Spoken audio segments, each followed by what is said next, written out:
चलने फिरने में तकलीफ होती है, जोड़ों में सूजन आ गई है, हड्डियों में तकलीफ है, खड़े होते नहीं बनता, सीढ़ियाँ उतरते चढ़ते समय घुटनों से कट कट की आवाज़ आती है, नसों में कमज़ोरी आ गई है या शरीर के किसी हिस्से की नस दब गई है, तो इन चीज़ों को अपने रोज़ के खाने में शामिल ज़रूर करें। उन्हीं में सबसे पहली चीज़ लेकर आई हूँ दोस्तों, ये है रागी। रागी, जिसे कि इंग्लिश में हम लोग मिलेट्स भी कहते हैं। रागी का आटा भी मार्केट में आता है। आप चाहें तो रागी के आटे को गेहूं के आटे में मिलाकर रोज चपाती में इस्तेमाल करें और ज़रूर अपने डाइट में शामिल करें। कैल्शियम का सबसे अच्छा सोर्स है। दूसरा अनाज जो कि कैल्शियम से भरपूर होता है वो है तिल। तिल, जिसे कि इंग्लिश में हम लोग सेसमे सीड भी कहते हैं। सफ़ेद तिल लीजिए, काला तिल लीजिए, जो भी तिल आपके पास है सेसमे सीड है। कमज़ोर हड्डियों को मजबूत बनाता है और हमारी हड्डियों की कमज़ोरी को दूर करता है तिल का सेवन। इतना ज़्यादा इसमें कैल्शियम, मैग्नीशियम, फास्फोरस, जिंक और कॉपर होता है। रागी और तिल ये दो ऐसे अनाज हैं जो हमारे शरीर में घटते हुए कैल्शियम के स्तर को तेजी से बढ़ाते हैं, हड्डियों को ताकतवर बनाते हैं, मजबूत बनाते हैं, मांसपेशियों की अकड़न जकड़न से राहत दिलाते हैं। ये दो ताकतवर कैल्शियम से भरपूर अनाज। ये जो रागी है ना, बिल्कुल सरसों के दाने के जैसा दिखाई देता है, मस्टर्ड सीड के जैसा ही करीब करीब दिखता है। किसी भी किराना दुकान में लाइए, मैं हमेशा रागी के बीजों को दूध में उबालकर उसकी खीर भी बनाती हूँ। नहीं है रागी तो 2 चम्मच तिल खाइए। तिल्ली को भूनकर एक डब्बी में रखिए। पूजा के बाद रोज मैं 1 चम्मच तिल को खाती हूँ। एक छोटा सा टुकड़ा गुड़ के साथ खाइए। हाँ, अगर आपको मधुमेह की समस्या है तो गुड़ को हटा दीजिए, केवल तिल को चबा चबा कर खाएं। और अच्छा रिजल्ट चाहते हैं तो 1 चम्मच तिल और गुड़ को खाने के बाद 1 कप दूध पी लीजिए। कैल्शियम का स्तर तेजी से बढ़ेगा और बेवजह ही जो आपको कमजोरी लगती है, थकावट लगती है, उम्र के साथ साथ बढ़ने वाली इन परेशानियों से आपको आराम मिलेगा, आपको राहत मिलेगी। तो तिल गुड़ का सेवन दूध के साथ करना हमारे शरीर में तेजी से कैल्शियम के स्तर को बढ़ाता है। ये इतना ज़्यादा ताकतवर होता है, तो इनका सेवन आपको ज़रूर करना चाहिए। ये देखिए, अगली चीज़ जो कि मैं यहाँ इस्तेमाल कर रही हूँ दोस्तों, वो है रागी, जिसे मिलेट्स कहते हैं। आप चाहें तो रागी को पानी में उबाल कर भी आप इसका सेवन कर सकते हैं। रागी के बीजों को आप किसी भी चीज़ में डालकर भी ले सकते हैं। वैसे तो मैं हमेशा रोटी में इस्तेमाल करती हूँ। रागी का आटा भी आता है। आप चाहें तो रागी के बीजों को साफ़ करके गेहूं के साथ पिसवा लीजिए। नहीं पिसवा सकते तो बना हुआ जो हमारा सादा आटा आता है, आटे के डब्बे में ही रागी का 1 पैकेट खोलकर डाल दीजिए, मिक्स कर दीजिए और इस्तेमाल करें। आप देखेंगे घटता हुआ कैल्शियम तेजी से बढ़ने लगेगा। नसों में कमजोरी आती है, सिर से लेकर पैर तक बंद नसों को खोलेगा। सुबह उठकर धनिए का पानी पीना। 1 चम्मच कोरिएंडर सीड्स को 1 गिलास पानी में भिगा दीजिए या उबालकर छानकर पीना शुरू करें। चाय कॉफ़ी पीने से पहले आपको इनका सेवन करना है।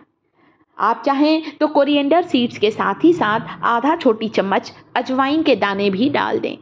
अजवाइन का सेवन हमारी बंद नसों को खोलता है, नसों में रक्त के प्रवाह को संचालित करता है, सुचारू रूप से संचालित करता है। गैस, एसिडिटी, बदहजमी की समस्या, खाना हजम होने की समस्या, सारी समस्याओं को दूर करता है अजवाइन का सेवन। अजवाइन, धनिया, तेज पत्ता, इनको पानी में उबाल कर लें। ये बे लीफ है, तेज पत्ता है, जो कि पोषक तत्वों से भरपूर है। खाने के स्वाद, खाने की खुशबू को बढ़ाने के साथ ही साथ तेज पत्ता का सेवन हमें कई बीमारियों से बचाता है। एक औषधि है, इसलिए आयुर्वेद में तेज पत्ते का इतना महत्व है। तेज पत्ते का तेल आता है दोस्तों, उससे कभी मालिश करिए, लकवा जैसी बीमारी भी ठीक हो जाएगी। इतना फायदेमंद होता है। तो इसका पानी भी पीजिए। आप इसे पानी में उबालिए, जैसे मैंने उबाल लिया है यहाँ पर। धनिया, अजवाइन, 2-3 तेज पत्ता डालिए और रोज़ सुबह खुद पीजिए। बच्चों को दीजिए या अपने परिवार के बुजुर्ग व्यक्ति को भी इस पानी को ज़रूर दीजिए। हल्का गरम गरम पीजिए, चाय कॉफ़ी पीने से पहले पीना है। देखिएगा आपके शरीर में इतनी चुस्ती फुर्ती आएगी ना, दिन भर आप अपने आप में एनर्जेटिक फील करेंगे। जोड़ों में दर्द, गठिया, अर्थराइटिस की समस्या दूर होगी। चलने फिरने में तकलीफ होती है और घुटने ठीक तरह से मुड़ते नहीं हैं, शरीर की नसें कमज़ोर पड़ गई हैं, नसें सुन्न हो जाती हैं, हाथ पैर बेजान हो जाते हैं। आप मेथी का पानी भी पी सकते हैं। इस कटोरी में रखा है फेनुग्रीक सीड्स। आधा चम्मच मेथी को 1 गिलास पानी में रात भर भिगाएं। भिगाना भूल गए हैं, कोई बात नहीं, सुबह उठकर मेथी को पानी में उबालकर छान कर लें। आप चाहें तो इसमें थोड़ा सा गुड़ डाल सकते हैं। गुड़ भी हमारी हड्डियों को मजबूत बनाता है, आयरन से भरपूर होता है गुड़, खून की कमी को दूर करता है और हमारे शरीर के लिए फायदेमंद होता है।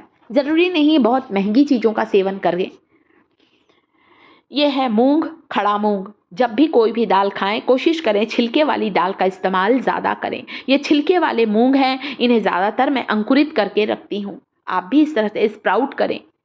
छिलके सहित ये अंकुरित मूंग 2 चम्मच रोज कच्चा खाइए, ज़्यादा नहीं। कच्ची चीज़ों को ज़्यादा नहीं खाया जाता, 1 चम्मच या 2 चम्मच बस, उससे ज़्यादा ना खाएं। अच्छी तरह से चबा चबा कर खाइए। आँखों की रोशनी बढ़ेगी, त्वचा पर चमक आएगी, बुढ़ापा जल्दी नहीं आएगा, शारीरिक कमजोरी आपकी बिल्कुल दूर होगी।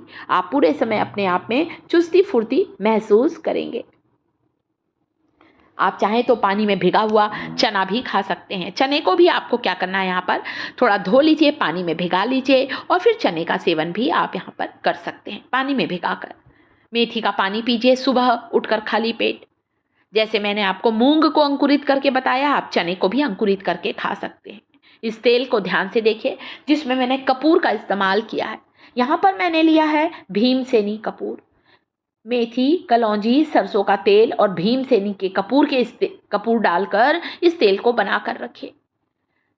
लकवा जैसी बीमारी में जब हमारे हाथ पैरों की नसें सुन्न हो जाती हैं, काम नहीं करती हैं, इस तेल से मालिश करें।